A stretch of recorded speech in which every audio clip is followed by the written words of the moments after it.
Welcome back. We're going to talk about New Year's Eve tonight. Come with me as I tell you about the characters from Beagle Book Club as they celebrate New Year's Eve. Now, by now you should have listened to the podcast about a Christmas trail where Molly and Comet Jr. travel back to the North Pole and have many adventures.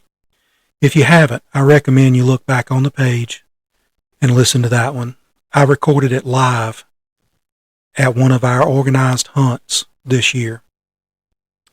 And I did it in front of a group of kids anywhere from 2 years old to about 80 years old. They all loved it. But tonight, I'm going to record what happened on New Year's, right after that famous Christmas Eve. This is Molly and the Midnight Bell. Snow blanketed the Beagle farm, soft and white, from the Christmas storm that had swept through Cedar Holler earlier that week. Lights on the farmhouse still twinkled, and the scent of Sierra's homemade biscuits lingered in the air. Inside, the Beagle family was getting ready for New Year's Eve. Andy and Mandy helped set out snacks. Sierra added a log to the fire, and Major Rusty turned the radio to the local countdown station. Little Molly, Molly, she's always in trouble. Molly couldn't sit still for 1 second. She paced. She peeked out the window. She sniffed every draft from the door. "What's gotten into you?" Mandy laughed.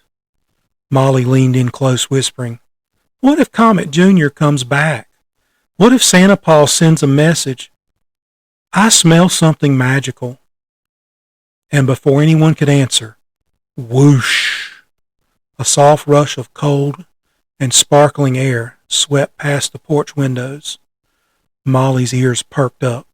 Her nose twitched. I knew it! I knew it! She bolted out the door and slid into the snowy yard. Standing proudly next to the old oak tree, wearing a tiny red scarf and shaking snow from his fur, was Comet Jr. "Molly," he said, hopping excitedly on his small hooves. Molly bounced over to him. "Comet Jr., what are you doing here?" "I came to give you something." He pulled a golden envelope from under his scarf. "It's from Santa Paws." Molly glared loudly enough for her breath to be puffed into little clouds. She tore it open carefully with her paws. Inside was a shimmering silver card. "For the bravest beagle, come outside at midnight and look into the northern sky. Santa Paws." Molly's tail wagged so fast she nearly levitated. This is going to be the best New Year's ever. So at midnight the countdown started. The Beagle family gathered outside. Rusty's radio crackled with the countdown. 10, 9, 8. Everybody chimed in. 7, 6, 5. Molly squeezed her eyes shut. 4, 3, 2, 1. Happy New Year. Fireworks popped softly from a distant farm, but then the real magic appeared.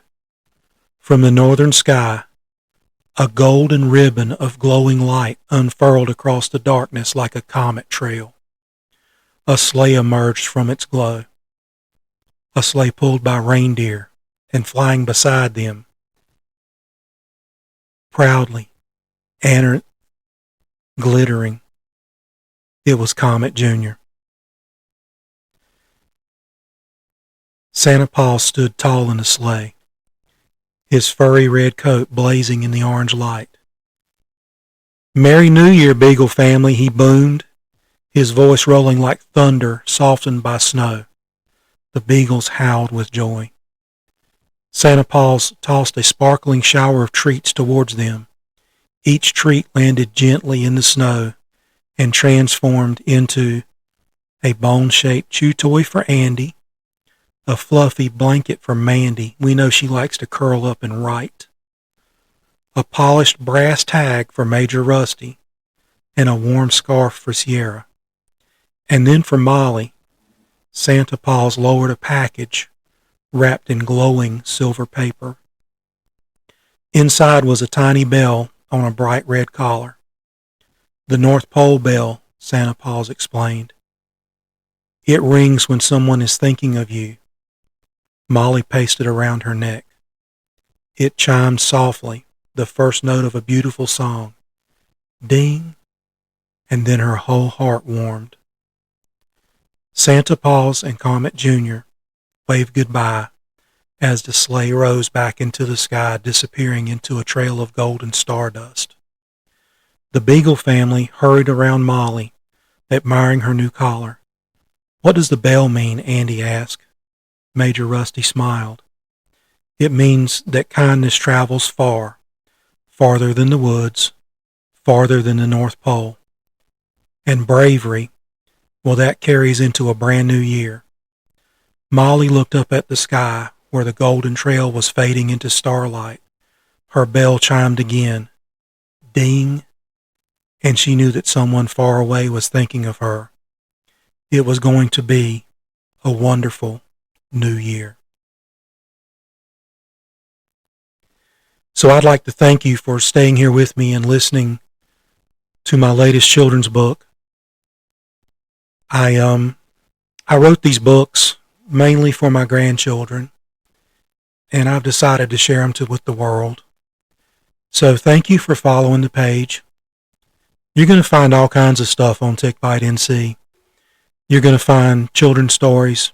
You're going to find hunting stories. You're going to find some fishing stories. You'll find some nerd stuff because I can get way off in the weeds with the electronics, but you'll find some of that. But what you're not going to find is a bunch of riffraff. I'm not going to have it.